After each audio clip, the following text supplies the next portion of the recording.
AD, good to see you again. What's up, Um, Abe? just wanted to ask you, there's something I found really interesting as you're making the journey to 10,000 points, and that's just how much the three ball has been used. You're top five in the league in attempts per game of 24 feet plus.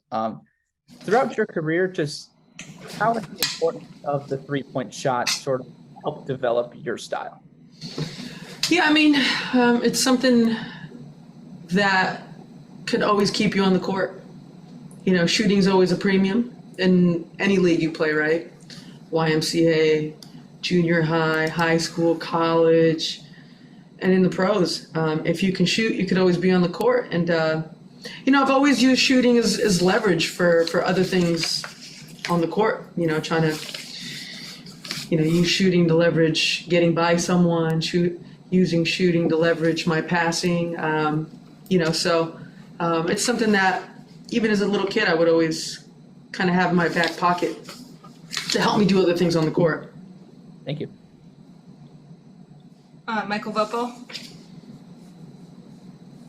Yeah, D, you've been through a few of these seasons, not many, that just the frustrations kind of build up, but you still have a game like you did tonight where, you get 29 points. How are you sort of balancing that? I know you've never wanted to chase numbers, but this number's a big one. How are you balancing that with some of the frustrations of, just trying to win games? Yeah, I mean, I really don't think about the number. I really don't. I've always said I just play basketball because I love to play. And literally that's the only reason why I keep showing up to the gym right now is because I still love to play. And, this group still shows up every day.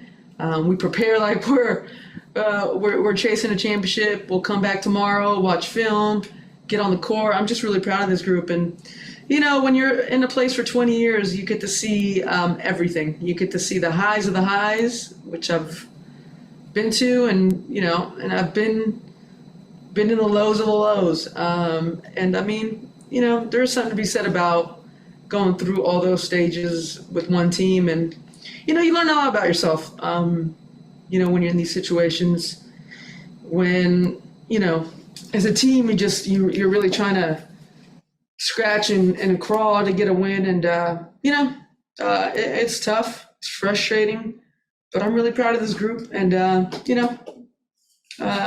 just trust the process. Thank you. Gotcha. Jesse. Hi, Diana. With the struggles that you all have had this season and, the injuries you battled through and just how long you've been in the league and everything, I just kind of wanted to ask, and I know you've kind of answered this before, but just what kind of keeps the drive going to where, even during a tough season like this, in your 19th season, you're still going out there and having 29 points? Yeah, I mean, obsession, addiction, all the things you try to stay away from are the things that keep pulling me back to the game of basketball. I always said I've given my life to this game, and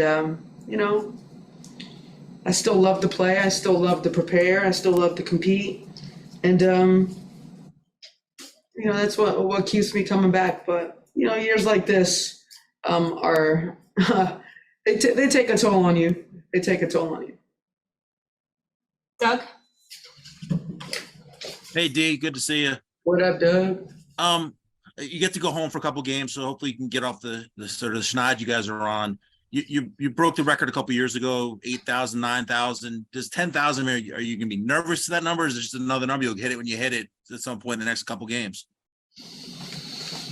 When it happens, it happens. I really haven't been thinking about it. Obviously, it's getting closer, so I have friends and family that probably follow it closer than I do. But when it happens, it'll be fun. It'll be a cool moment for our city, for our franchise, really for all the people that have been in my corner for a long time. And actually today, Ashley Robinson texted me and she sent me pictures of our 2000 All-American game, and it made me chuckle because 21 years later, I'm still playing, and we shared the court together as rookies with Phoenix. So, that gave me a little extra motivation today to play with that naive, just go out there and play hard and really not give a shit about anything, especially right now where, everything is just under